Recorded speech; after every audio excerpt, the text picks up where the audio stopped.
Hey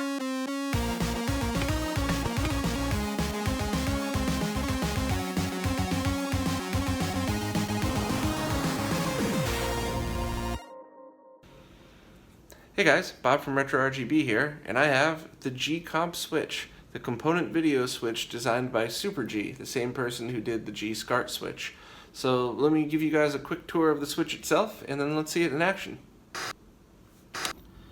So the switch itself is pretty basic, and in my opinion, that's how it should be.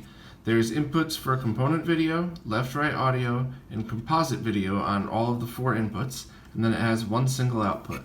The only things on the side are a plug for power and then an LED to show you that it's on.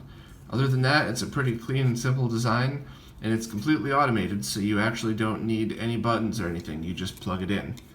So I'm going to hook it up to a few different consoles and see how it switches between them and see how it handles the signals. So in order to test, I actually chose an NEC AccuSync LCD 71V monitor.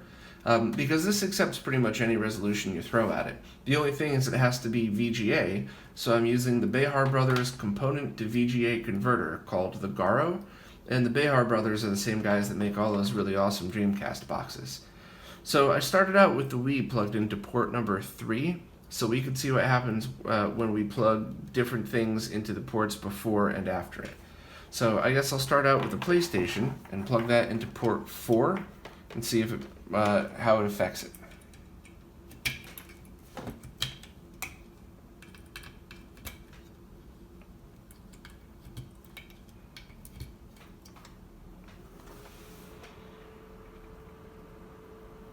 So nothing at all. So the switch still has higher port priorities. So I'm going to plug the Xbox now into port 1. Or I'll do port 2 so we could actually test everything.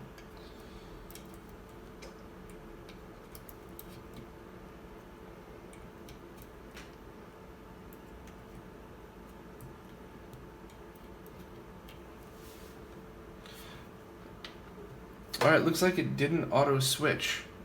So I'm not really sure if it does have priority at all then. Let me see what happens when I take out the Wii. Alright, so as soon as I take out the Wii, then it switches over to the Xbox, which is the next highest number. So I guess let's plug the Wii into port number 1.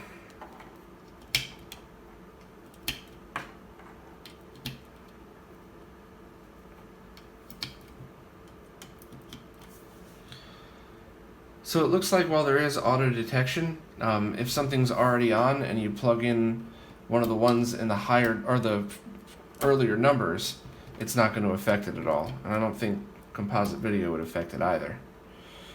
So there's nothing wrong with that. It's just good to know for when you're using your consoles, because the G-SCART switch does have priority. So if one of the higher numbers comes on, one of the earlier numbers comes on. So if you have something plugged into port 5 and you turn on port 1, it'll automatically switch to it. But let's power these off and see what happens.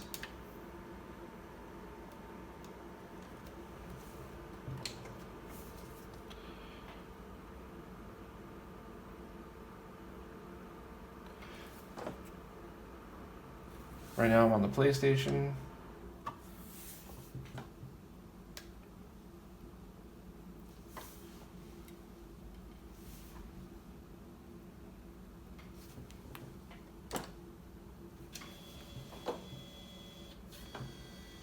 Just turned the Wii on.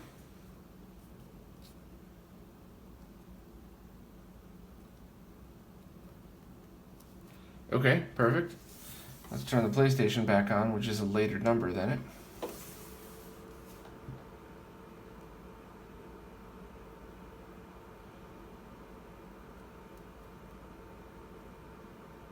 So, same thing with the reverse. If we start with 1 and turn on 4, there's no number favoritism. It's just whichever one gets the signal first connects it.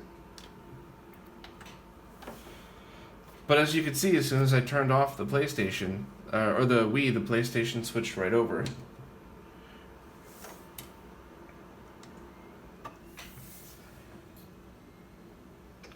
And same thing with the Xbox.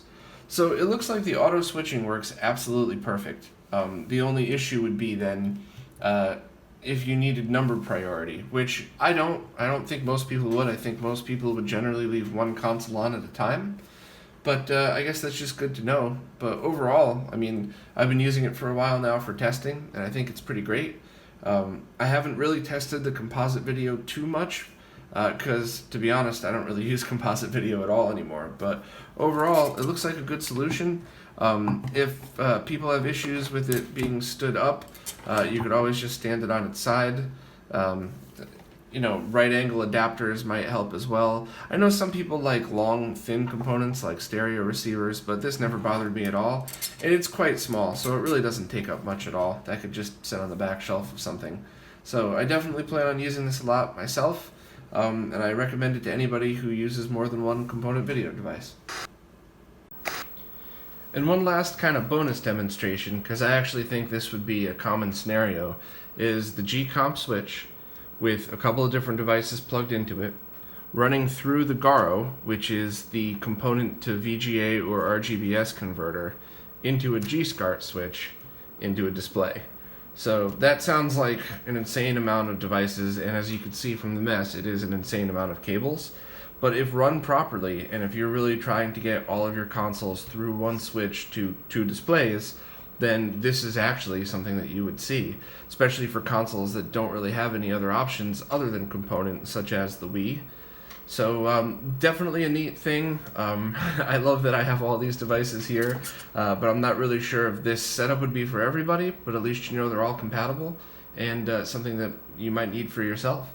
So great job on the gcomp switch, and I'm definitely hoping that people enjoy it as much as I do.